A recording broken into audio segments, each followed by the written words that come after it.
Welcome to Morning Infusion with Dr. V. Have you ever wondered what it would be like to pivot into business along with being a professor? Well, my name is Dr. Viola Pierce. I'm the owner and the CEO of VP Nursing and the Nurse Nurturer and the facilitators of Secret Suppers Worldwide with Dr. V, where our goal is to equip healthcare professionals to be wealthy in all areas of their lives. Our goal is to come to you each Monday, Wednesday, and Friday at 7:30 a.m. Eastern Standard Time to give you the fuel to crush your goals, to show up exceptional on a daily basis. Know that one of our goals on Morning Infusion with Dr. V is to expose you to leaders who have overcome so that you know that the possibilities are endless. You can follow us on Twitter at The Nurse Nurturer, Instagram at VP Nursing, and if you're watching on YouTube, don't forget to hit the subscribe button and please share this video. We have a group called The Nurse Nurturer on Facebook that you can join to receive uplifting content for healthcare professionals. You can also visit us at our website at vpnursing.com.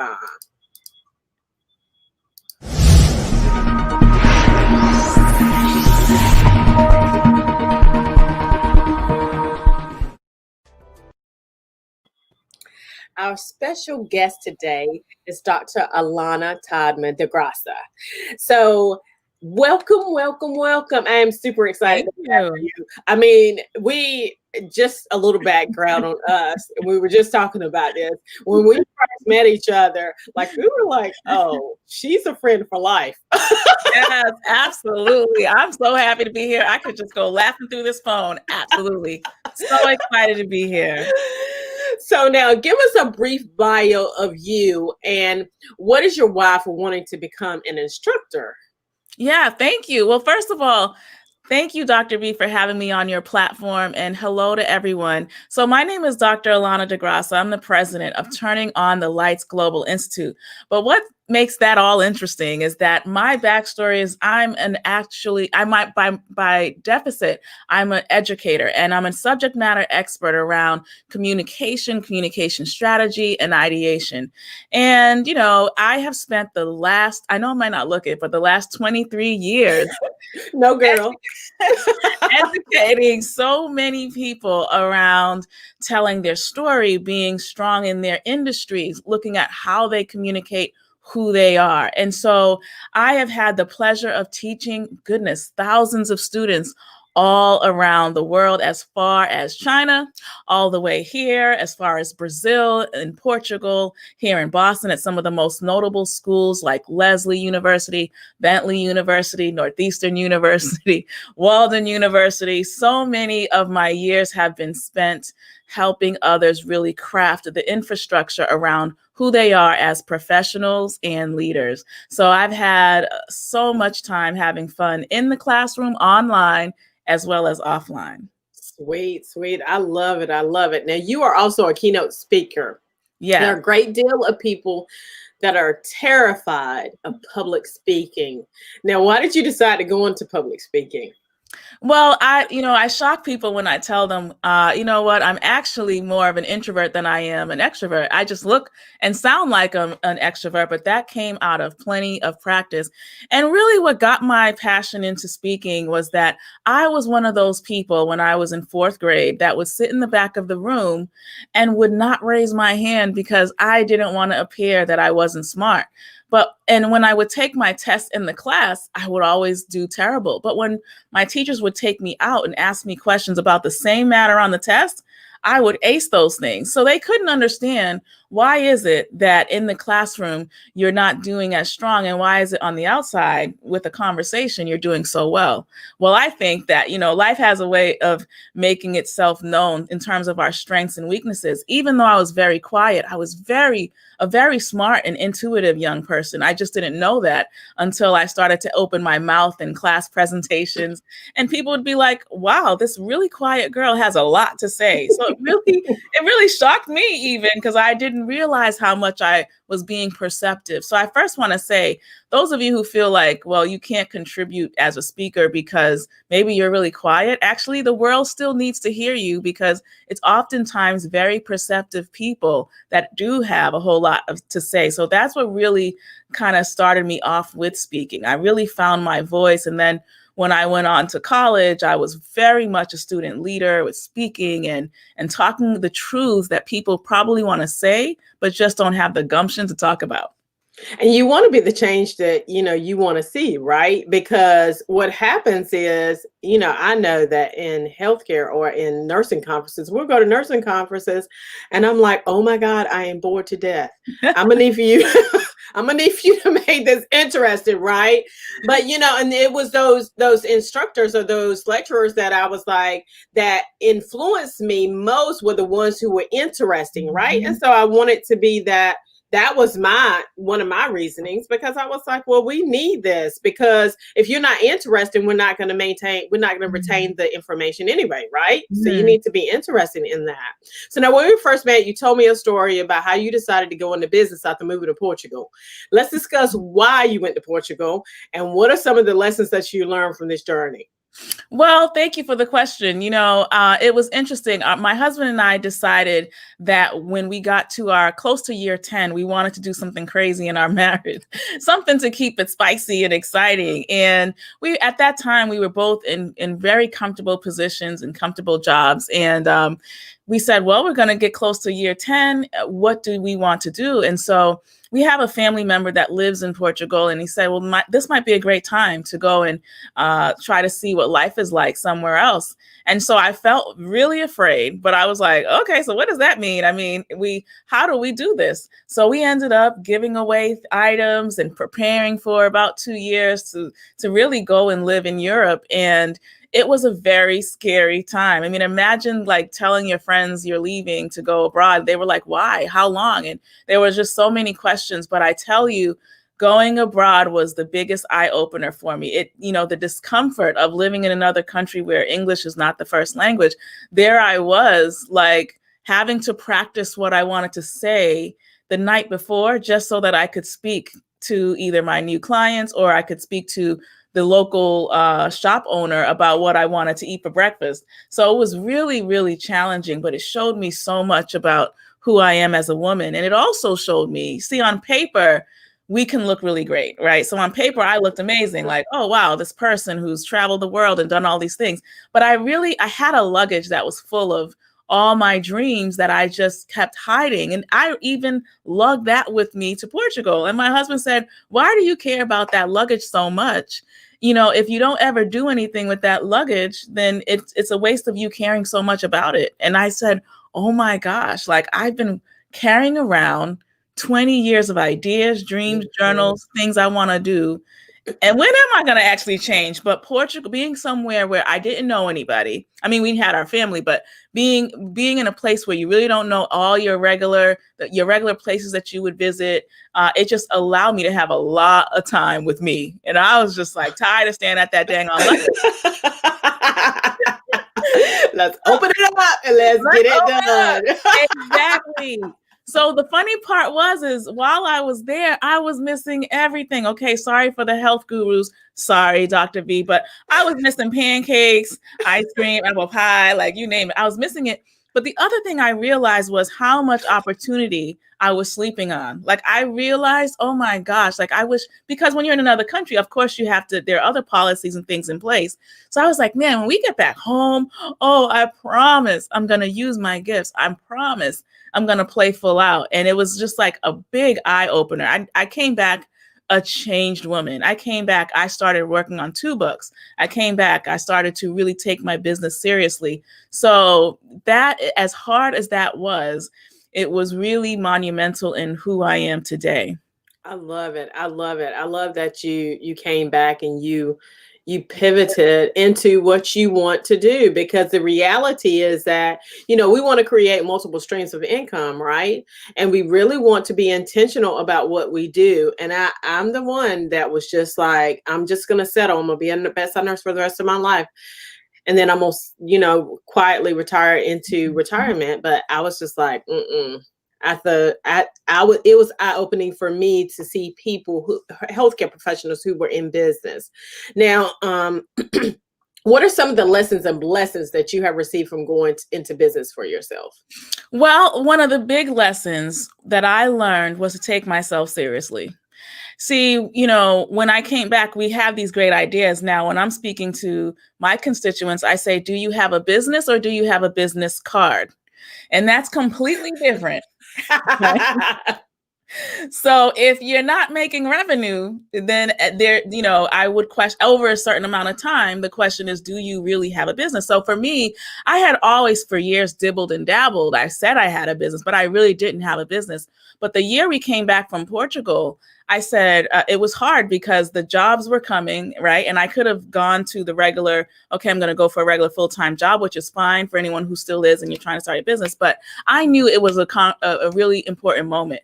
And I had all these, you know, high level positions that I was looking at.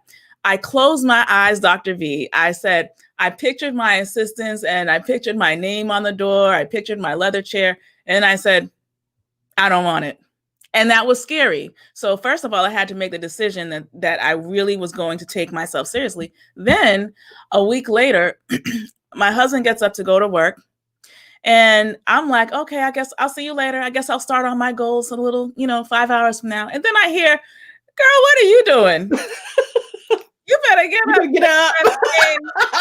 Go to your job. So I got decked out. And because our things were still in Portugal, we had a dollar store table and I'm painting a picture for you. We had a dollar store table and a dollar store chair. Okay. So I got decked out like I was going to a 5-star job. And I went to that dollar store table with my laptop. And to give you the picture, there was a little broken thing on the screen because I needed to get a new computer. So there I am, like standing in front of the mirror, like, this is my first day. My name is Dr. Allana Da Graca, and I'm the president of my business. And I'm like, then I turned to my living room. Sat down in that dollar store chair. Right. I sat on that dollar store chair and I started. I'll never forget that. It was a lesson to me that I share with everyone, that the biggest thing you could do for yourself, especially if you're thinking about going into business, is to show up, wake up and just say, I am that person. You'll never feel like you're that person, but you got to wake up like you are. And the other lesson that I learned was everybody has a start. I had to learn that it's okay that I'm not Oprah, and it's okay that I'm not Iyanla Vanzant, because I make a great me. And sometimes when we're starting out, we tell ourselves it can't be us because of these other people that we really look up to, but it can be you and it can be me. So I had to start creating affirmations to remind myself I am delivered from scattered thinking. My yes is yes and my no is no. And I will not be cowardly unsettled by people, situations, or friends. I will love my hair, my feet to dance, my cheeks of splendor. Your best is in me. So I had to start saying those things until I really believed it. And when I believed it, I just said, oh, wait a minute now. I was showing up differently. If I was going to speak, I had my shoulders back. I was like, oh, I'm beautiful. I'm valuable. And nothing about me is a mistake. And when you start really believing those affirmations, it changes you. That makes me excited. Oh my God. I love that. So look, it was so funny because when you were talking, so what are your 2 books? Tell me what your 2 books are. Yeah. So I have 3 books, 2 coming out. This one, the main one, Tomorrow Can't Wait. This book is really the book that really changed my life because it really showed me that I need to stop pushing things off until tomorrow. So Tomorrow Can't Wait. The other one is more for poetry lovers. Chronicles of a Poet. It's part of the series. And it's really the first book of poetry I wrote when I came back from Portugal. And it has things like, I had 525,000 moments of regret, all because they told me to be normal. So I married the concept, and in closets, I became a writeraholic. Wow. I love it. Let me tell you something. I'm going to get that book because when you first told me about the Chronicles of a Poet, I was like, well, I'll get because, I'm practical, right? But let me tell you something. I'm like, I'm wild right now. Oh no, the poetry is not. It's a different type of poetry. When people hear, like, when people hear these poems, these are not your average poems. These are not your, la la. These are like, Can I read? Do I have a second? Because I need to read this. Go ahead. I need to share this because it's what I wrote when I came from Portugal. Hidden gems of my truth, 15 years of silence, 15 years of writing. My Dracula, shattered, overwhelmed, astonished, hidden, a familiar place to be. Recreated stagnant peach, because I was in Georgia, holding the vase of resentment, depression for the blooms, colloquium, dialogue, no transparency, staring into my well. I'm missing the dreamer, missing my moment, missing ideology. 15 years, 5,475 days of regret, 525,600 minutes of doubt, 788,400 minutes of resentment, telling the secrets, unveiling my truths, and welcoming new mystery. My goodness, even when I read it, it just... I even broke it down to the minutes and the seconds and the days. That's how much. And I just want to say, like, if you are a practitioner, a doctor, someone, a leader in a field, the beauty about us is that we are such analytical people. We want to see the logistics. We want to see, the A to Z. And so I had been thinking about what I wanted to do today for over 15 years. Now it's been longer, but a long time. And because I wanted to be perfect and I wanted things to be right, and I didn't know the right time. And I was like, well, I'm a wife, so what does that mean? Or how is it going to work? So I took the procrastination pill.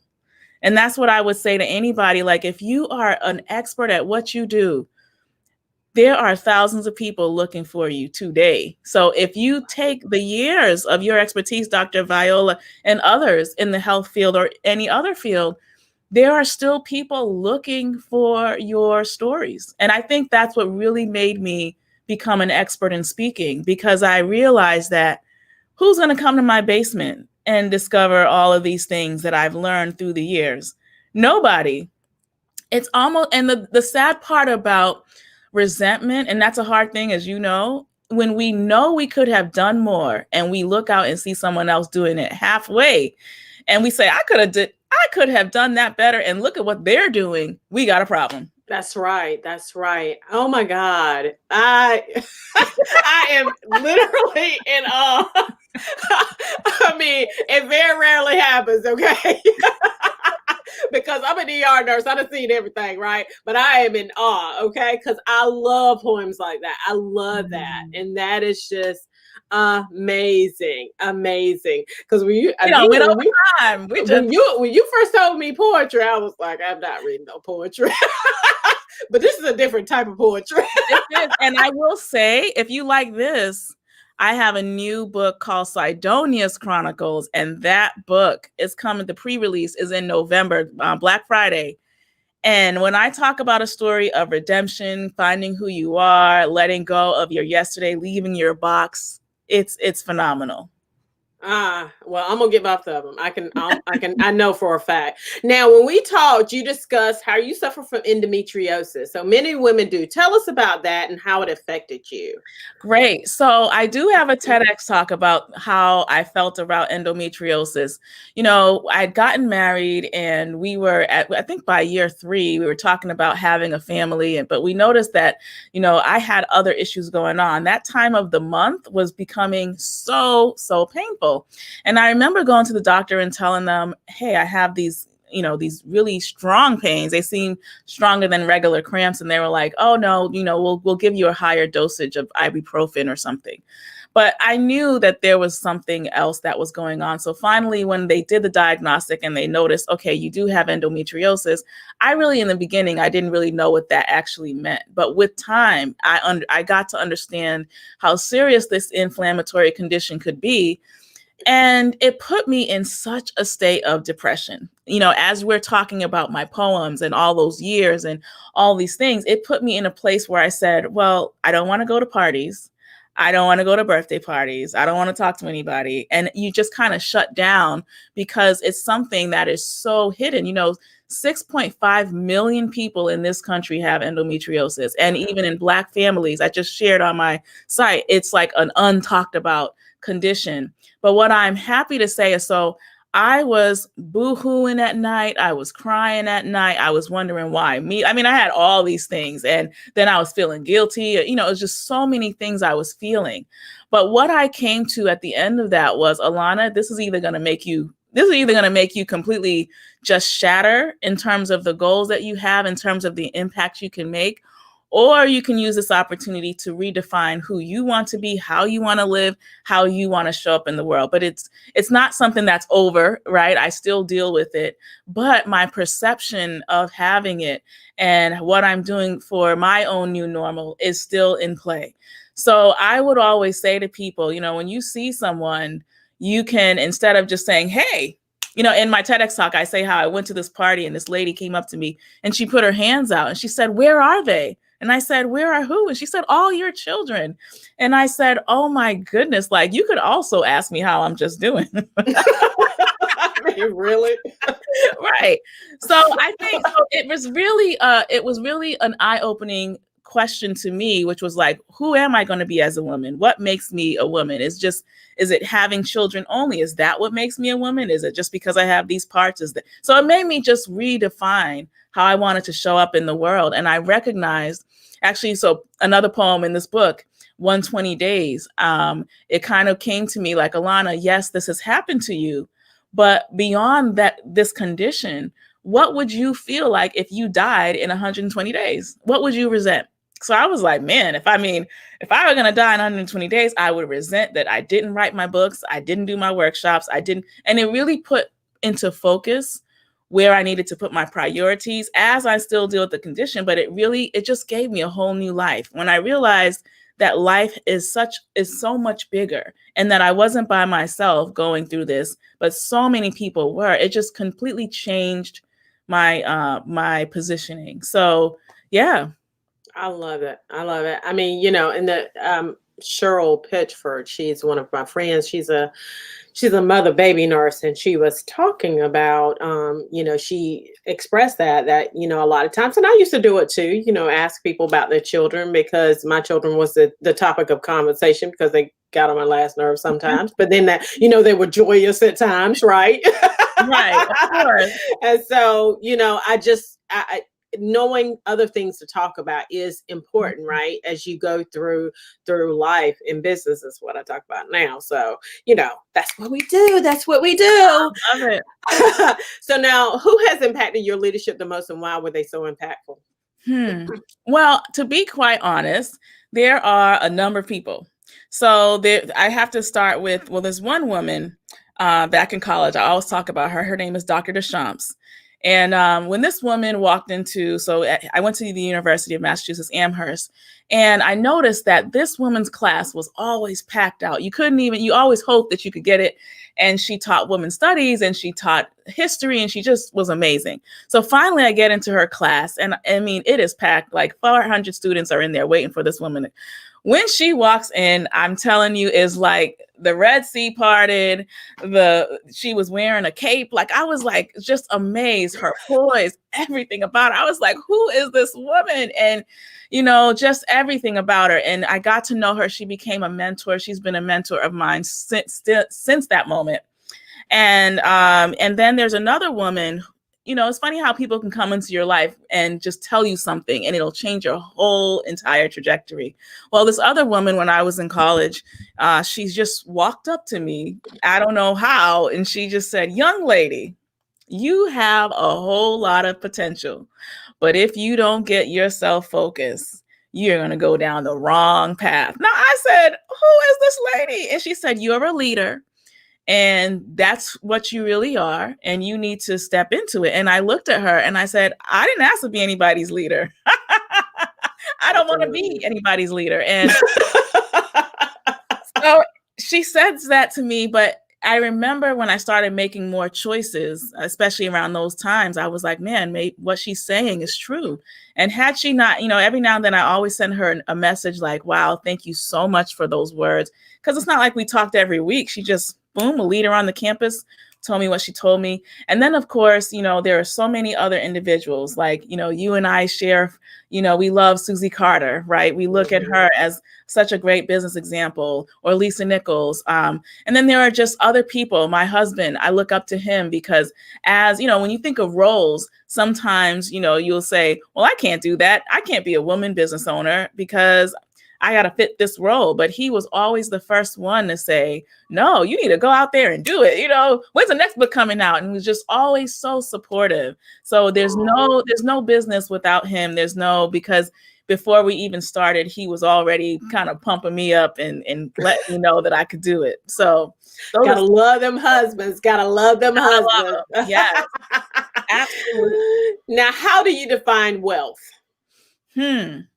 Well, I think there's two types of wealth, if you ask me. Of course, you have the monetary wealth, which is needed because without wealth, we can't be a blessing to others. We can't serve in a larger capacity. But I also see wealth as that type of inner strength and inner success that we feel when we wake up with something bubbling in us, when we feel so excited about the thing that we're doing.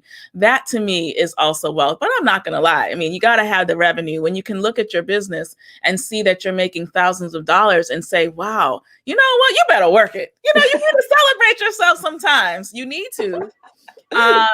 So to me, that's a very simple definition of what I think wealth is. So I have this idea that wealth is both inward and also, you know, obviously it showcases itself in the outcomes that you have in terms of your transactions, et cetera, and your opportunities. So to me, that's what wealth is. Love it. Now, where can people find you if they want to seek your expertise or your consulting services?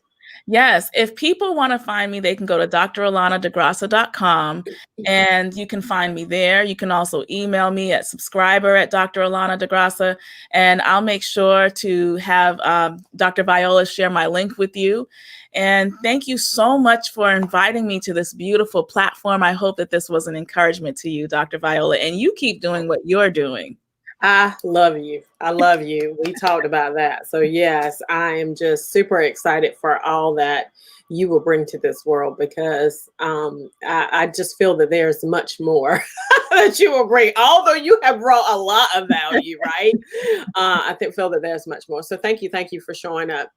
My name is Dr. Viola Pierce, owner and CEO of VP Nursing, and the Nurse Nurturer and the facilitators of Secret Suppers Worldwide with Dr. V, where our goal is to equip healthcare professionals to be wealthy in all areas of their lives.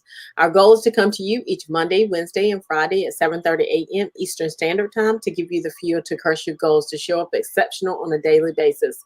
Know that one of the goals of Morning Infusion with Dr. V is to expose you to leaders like Dr. Allana. Amazing, that have overcome so that you know the possibilities are endless. You can follow us on Twitter at the Nurse Nurturer, Instagram at VP Nursing. And if you are watching on YouTube, don't forget to hit the subscribe button and please share this video. We have a group on Facebook called the Nurse Nurturer that you can join to receive uplifting content for healthcare professionals. You can also visit us at our website at vpnursing.com.